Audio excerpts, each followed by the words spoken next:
नमस्कार, India top news में आपका स्वागत है। बलिया में प्रबुद्ध सम्मेलन की तैयारियों में जुटे सपा नेता। ब्राह्मण पॉलिटिक्स के जरिए यूपी की सियासी पार्टियां अपना अपना समीकरण साधने में जुटी हैं। अब समाजवादी पार्टी भी 5 अगस्त को छोटे लोहिया कहे जाने वाले जनेश्वर मिश्रा के जन्मदिन पर उनके जन्म स्थान सोवनथई गांव से प्रबुद्ध वर्ग के सम्मेलन की शुरुआत करने जा रही है। इस कार्यक्रम की तैयारियों में समाजवादी पार्टी के लोग जोरों से लगे हैं। मीडिया से बातचीत में कहा कि जनेश्वर मिश्रा जैसे समाजवादी नेता कोई पैदा नहीं हुआ। जनेश्वर मिश्रा जी का जन्मदिन है।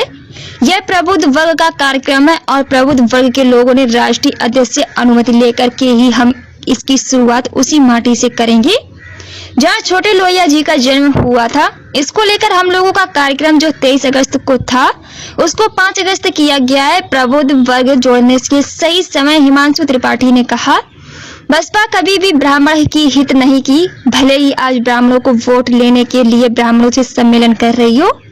2007 में भी ब्राह्मणों को किसी प्रकार का ब्राह्मणों को सम्मान नहीं मिला। सपा ही है जो ब्राह्मणों को सम्मान करती है। बलिया में क्या कार्यक्रम है 5 अगस्त को? क्या रणनीति है आपकी और क्या क्या प्रमुख मुद्दे रहेंगे ब्राह्मण और प्रमुख सम्मेलन में जो उठाए जाएंगे? देखिए, सबसे पहले मैं आपको क्लियर करना चाहता हूं कि ये एक सम्मेलन है।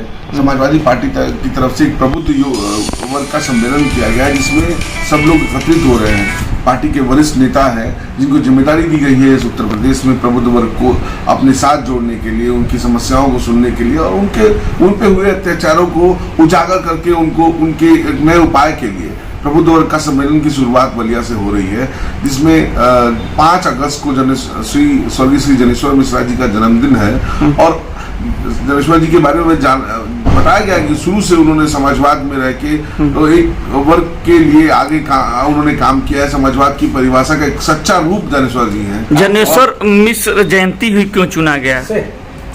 प्रबुद्ध वर्ग सम्मेलन की तैयारी जब हो रही थी तो सबसे पहला एक बहुत ही महत्वपूर्ण दिन है 5 अगस्त, जिसमें जनेश्वर जी का जन्मदिन होता है उस दिन। इसी वजह से प्रबुद्ध वर्ग को जोड़ने के लिए, बताने के लिए एक बड़ा दिन है 5 अगस्त, जो हमेशा के छोटे लोहिया के नाम से जनेश्वर जी की जब से जन्मदिन मनाया जाता है। इसी जन्मदिन को सुनिश्चित किया गया कि इसी दिन से हम प्रबुद्ध वर्ग का सम्मेलन शुरू करेंगे और देश प्रदेश में सब में एक मैसेज देने का काम करेंगे कि किस तरह से प्रबुद्ध वर्ग हमारे साथ जुड़ता जा रहा है। वहीं बीएसपी भी कार्यक्रम कर रही है और जिसपे सतीश मिश्रा जी का सीधा आरोप है कि समाजवादी पार्टी कभी भी ब्राह्मणों का सम्मान नहीं किया और बीजेपी कह रही है कि चुनाव जीतने के लिए ब्राह्मण याद आ रहे हैं। पहले मैं आपको बता देना चाहता हूं कि प्रबुद्ध वर्ग जो ये समाजवादी प्रबुद्ध वर्ग है, ये बहुत पहले से बना हुआ एक संगठन है और बहुत पहले से ये संगठन प्रबुद्ध वर्ग पे काम करता है। जहां तक सतीश मिश्रा जी का सवाल है, सतीश मिश्रा जी बहुत ही जानकार नेता हैं।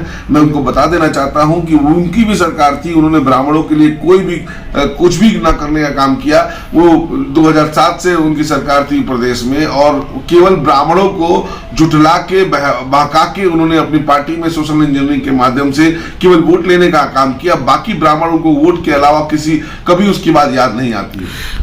आप भगवान परशुराम के संस्थापक हैं, जहाँ मूर्ति भी स्थापित किए हैं, तो क्या इसी बीएसपी भी ये दावा कर रही है कि मैं भी परशुराम जी की मूर्ति लगाऊंगी? क्या देखिए, बीएसपी बीजेपी दावे तो बहुत करती है। अब दावे उन्होंने इतना कर दिया कि जब भी अब चुनाव का टाइम आया तो उनको भगवान परशुराम की मूर्ति याद आने लगी। मैं आपको बता देना चाहता हूं कि हमारी पार्टी कभी दावे पे विश्वास नहीं करती।